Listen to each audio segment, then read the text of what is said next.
Actes des Apôtres, chapitre 18. Après cela, Paul partit d'Athènes et se rendit à Corinthe.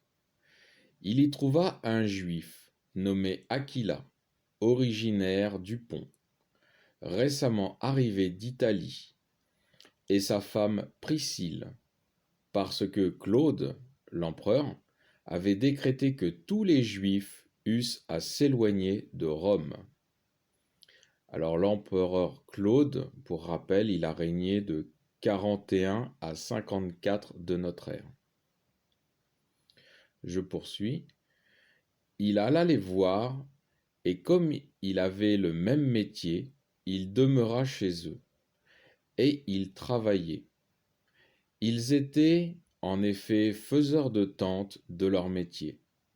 Chaque sabbat, ils couraient dans la synagogue, et ils persuadaient Juifs et Grecs. Lorsque Silas et Timothée furent arrivés de Macédoine, Paul fut absorbé par la parole, attestant aux Juifs que Jésus était le Christ. Mais comme il faisait opposition et blasphémait, il parle des Juifs, il secoua ses vêtements et leur dit : « Que votre sang soit sur votre tête. Moi, j'en suis innocent. Désormais, j'irai chez les gentils. » Et sortant de là, il entra chez un nommé Titius Justus, craignant Dieu, dont la maison était contiguë à la synagogue. Or, Crispus, le chef de la synagogue, crut au Seigneur avec toute sa maison. Et beaucoup de Corinthiens, entendant la parole, croyaient et étaient baptisés. De nuit, le Seigneur dit à Paul en vision : « Sois sans crainte, mais parle et ne te tais point, parce que je suis avec toi, et personne ne mettra la main sur toi pour te faire du mal.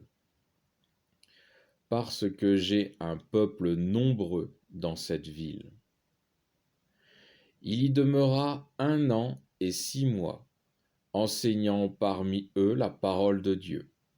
Or, alors que Galion était proconsul d'Achaïe, les Juifs se soulevèrent unanimement contre Paul et le menèrent devant le tribunal, disant : « Celui-ci persuade aux hommes d'adorer Dieu d'une manière contraire à la loi. » Comme Paul allait ouvrir la bouche, Galion dit aux Juifs : « S'il s'agissait de quelque injustice ou de quelque grave méfait, je vous prêterai l'oreille, comme de raison, ô Juifs.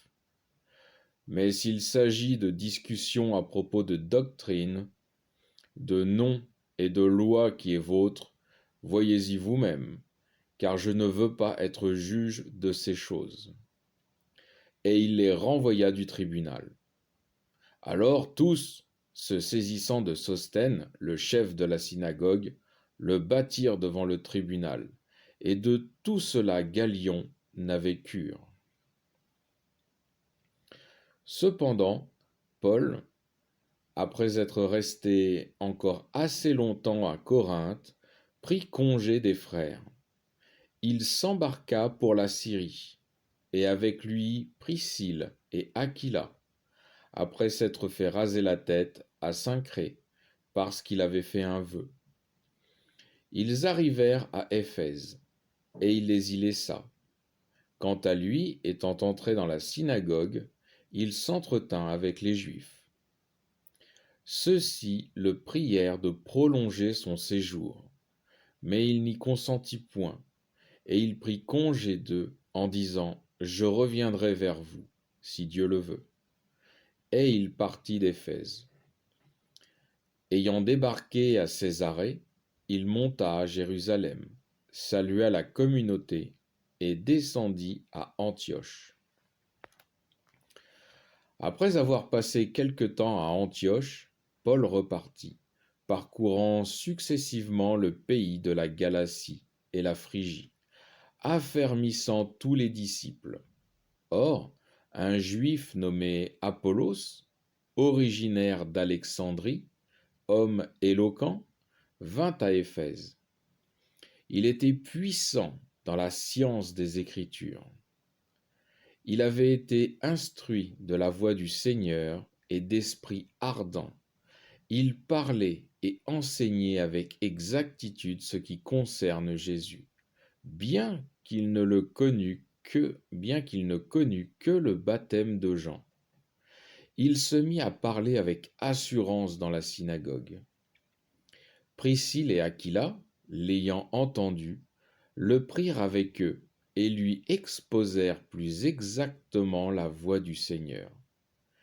Et comme il voulait passer en Achaïe, les frères l'encouragèrent et écrivirent aux disciples de le recevoir. Quand il fut arrivé, il fut d'un grand secours aux croyants par le don qu'il avait, car il refutait vigoureusement les Juifs en public, démontrant par les Écritures que Jésus est le Christ. Fin du chapitre 18.